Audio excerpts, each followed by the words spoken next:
So ఇట్లాగే సెంటిమెంటల్గా ఒక వ్యక్తి చనిపోయినప్పుడు మీరు 11 days ప్రోగ్రామ్ చేస్తుంటారు. చేస్తాం. ఆ సమయంలో వాళ్ళ కుటుంబ సభ్యుల ఆవేదన ఎట్లుంటుంది అంటే మీరు చెప్పే కథ వల్ల? అయితే ఇప్పుడు 11 daysకు కథ చెప్తా ఉంటే వాళ్ళ కుటుంబ సభ్యులు వాళ్ళు పిలిపిస్తారు. కథలో ఇప్పుడు శివలీలలు, శివజ్యోతి, వరంజ్యోతి, ఆగంపు మహారాజు, శివలీలలు, మదన సుందరి, సుగుణ సుందరి, గుణసుందరి, సువర్ణ సుందరి, ఇట్లా కథలు ఉంటాయి. భార్య భర్తలు ఉంటారు, ఆమెకు సంతానం ఉండదు. సంతానం ఉండేటప్పుడు ఆమె అడుగుతారు, నాదా నాకు కొడుకులు కావాలి, బిడ్డలు కావాలని. అందులోనే ఈ కుటుంబ సభ్యుల వాళ్ళ పేర్లు తీసుకొని పాడడం జరుగుతుంది. హరి హరి రఘునందన నాదరావు ప్రాణనాథ ఓనాథ,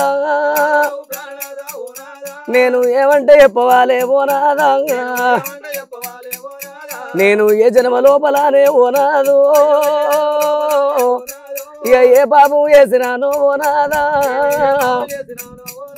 నాదా ఈ జన్మ లోపలనే ఓనాదా, అయ్యో అమ్మాని పిలవనయ్యా ఓనాదా, నాకు అడవిల్లాలు లేరు ఓనాదా,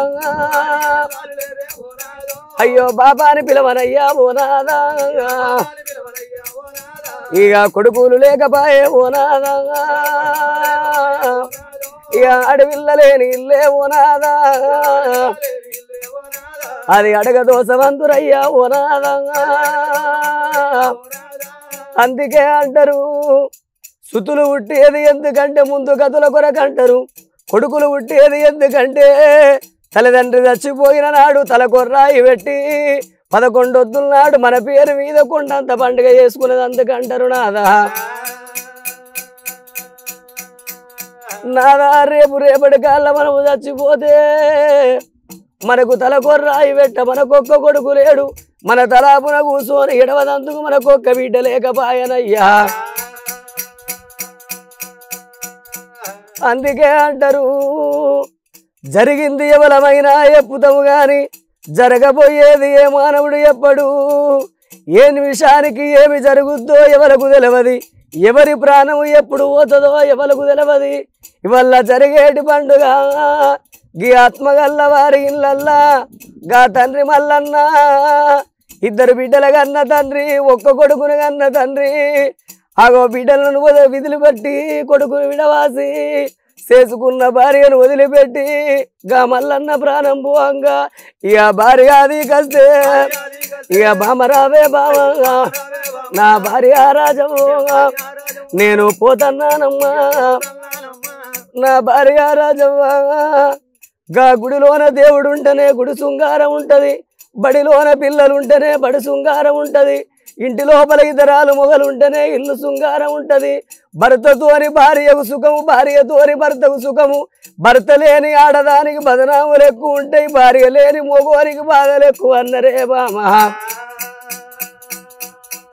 గా మల్లన్న ప్రాణం పోంగా ఇక బిడ్డలాది కతే ఇక అయ్యో బిడ్డలాగా నేను పోతన్నా బిడ్డు ఇక ఉండనాని నేను ఇక అన్ననానే బిడ్డ నేను మనవల ప్రేమకు ఇక నోసుకోకపోతే నేను మనవరాళ్ళ భ్రమకు ఇక నోసుకోకపోతే ఇక సెల్లల్లా సెలకల్లా నాకు ఇల్లు కట్టినారంగా నేను కావాలన్నా బావంగా నా బిడ్డలాల నేను వెళ్ళిపోతన్న బిడ్డు ఇక నేనున్నా నాటోలే మీ తల్లి పైలం బిడ్డ ఇక నన్ను చూసుకున్నట్టు ఇక అమ్మను చూసుకోండి ఇక నన్ను అరుచుకున్నట్టు ఇక అమ్మ నరుచుకోండి నేను రాక బిడ్డు ఇక మీ ఇంటికి వస్తే మా బాబు వచ్చిండాని ఇక కురిచిండా బిడ్డ ఇక కురిచీలు వేసి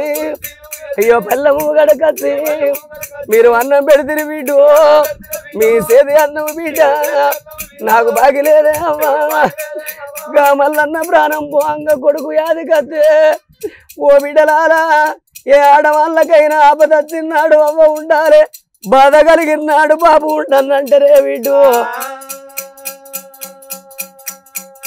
ఇక కొడకరారా కొడక ఇక నేను పోతా ఉన్నా ఇక నేనున్నా నాటోలే ఇక అవ్వగారి ఇల్లాని ఇక ఆశపాడి బిడ్డలు ఇక మన ఇంటికి వస్తే ఇక బాబు లేడని కొడుకు ఇక మీరొక్క మాట ఇక మాట అంటే కొడుక ఇక సెట్టు కడతారు బిడ్డలు ఇక సెల్లల్లా సెలకల్లా నా బిడ్డలు ఎడతారు రా ఇక ఎల్లువాను ఉంటే ఓ సీరన్న పెట్టుండ్రి ఇక ఎల్లువాను లేకుంటే ఇక కనుమ చేతులు పెట్టి ఇక కాళ్ళు పట్టుకోండ్రి మీ బావలు పెద్దోళ్ళు ఇక అన్నదమ్ములోనే ఇక కలిసిమెలిసి ఉండండి వల్ల చూసినవా మల్లన్న ప్రాణం పోతే ఇద్దరు బిడ్డలు ఉండబడిక కొడుకు ఉండబడిక భార్య ఉండబడిక రామనామ స్మరణ చేసి అన్నదానాలు చేసి తండ్రి రుణము తీర్చుకున్నారు ఇట్లా అప్పటి వరకు ఎంతో గుండె ధైర్యంతో ఉన్న వాళ్ళు కూడా ఏడుస్తా అంటారు వాయిస్ ఇదంతా విన్న తర్వాత ఖచ్చితంగా ఏడ్చేస్తారు. అయితే ఇప్పుడు వాళ్ళ పేర్లు తీసుకుంటా బిడ్డలను చెల్లె అక్క పైలం అని ఇట్లా అన్న కొద్దీ వాళ్ళకి దుఃఖం వచ్చి ఏడుస్తా ఉంటారు, అంత కదలికి వచ్చేస్తా ఉంటారు ఎంత గట్టి గుండెలైనా కూడా. So really hats off to you. మీకు చేతులెత్తి